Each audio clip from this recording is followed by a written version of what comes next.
আলু ভাজাটা দেখাচ্ছে কেন বুঝতেই পারছো, বড় বড় আলু, গোটা গোটা আলু মানেই অন্যরকম খাবার। তারপরে মাছ দিয়েছিল কাল রাত্রিরে।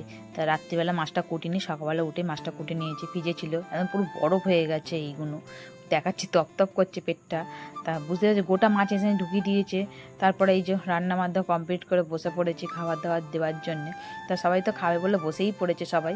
তা আমার শুধু খোলার অপেক্ষা। তা বুঝতেই পারছো বিরিয়ানির আলু দেখিয়ে দিয়েছিলাম সকালবেলা, বুঝতে পেরে গেছে। আর এখন বিরিয়ানির হাঁড়ি নিয়ে বসে পড়েছি। সবই একা খাবার চেষ্টা করব, কিন্তু তোমাদের দেবো অল্প অল্প করে খেয়ে নিও। তাই এই যে আমি সম্পূর্ণভাবে গুছিয়ে দিয়ে দিয়েছি সবাইকে। তেজপাতাগুলো গোটা চিবিয়ে খেতে হবে, যেহেতু দিয়েছিস একটা কিছু ফেলা যাবে না। তার দুজনে মিলে ঘুরতে বেরিয়ে গেছি। না গো না, ঘুরতে বেরোলে হবে? এই বর্ষার সময় দেখো কি সুন্দর আকাশটা লাগছে, হেভি লাগছে। তার দুজনে মিলে ঘুরতে বেরোনোর মজাটা আলাদা। তার যাচ্ছি এত বৃষ্টি হচ্ছে না, কি বলবো, সব জায়গায় জলমগ্ন হয়ে গেছে। সব রাস্তা যেমন খারাপ তেমন সব জায়গায় জলও। তা চলে এসেছিলাম গ্যাসের দোকানে লিঙ্ক করাতে আছে কি না। তা আমি যখন ও গেছে লাইনে, তখন আমি বলেছি না, ঠাকুরের কাছে চলে যাই। বলে আমাদের এই সামনেই ডাকঘর কালী মন্দিরের সবথেকে ফেমাস মা কালী, বাবাও আছে।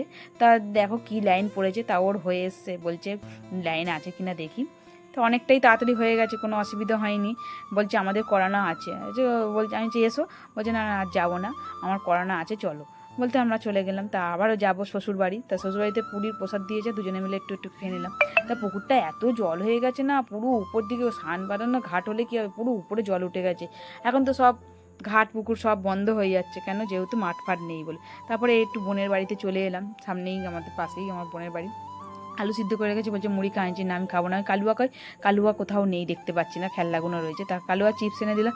কালুয়া বলছে মাসি তুমি কেটে দাও, কেউ কেটে দেবে না। রেগে মেগে চলে যাচ্ছে, ওর মেসো ছাড়া ওকে কেউ কেটে দেবে না। তা বলছে মেসো এই তো বসে আছে, ও এখন বুঝতে পারিনি, মামাও রাগাচ্ছে, সবাই মিলে রাগাচ্ছে, কোথায় মেসো বুঝতে পারছে না। তারপরে চলে এলাম একটু সোনার দোকানে। তাই এখানে আমার ভাসুরের দোকান। তা ভাসুরের দোকানে গেছি মানে অন্যরকম একটা আলাদা ফিলিংস। তা সবাই মিলে একটা অন্যরকম গল্প করতে ব্যস্ত হয়ে গেছে সবাই। তা আমাকে আলাদাভাবে বসে রেখেছে, পছন্দ করো। তা আমি আমার মতন পছন্দ করছি, কিন্তু দেখো তোমাদের পছন্দ হয়েছে নাকি। তিনটেই নিয়ে নিয়েছি, চলো বন্ধু।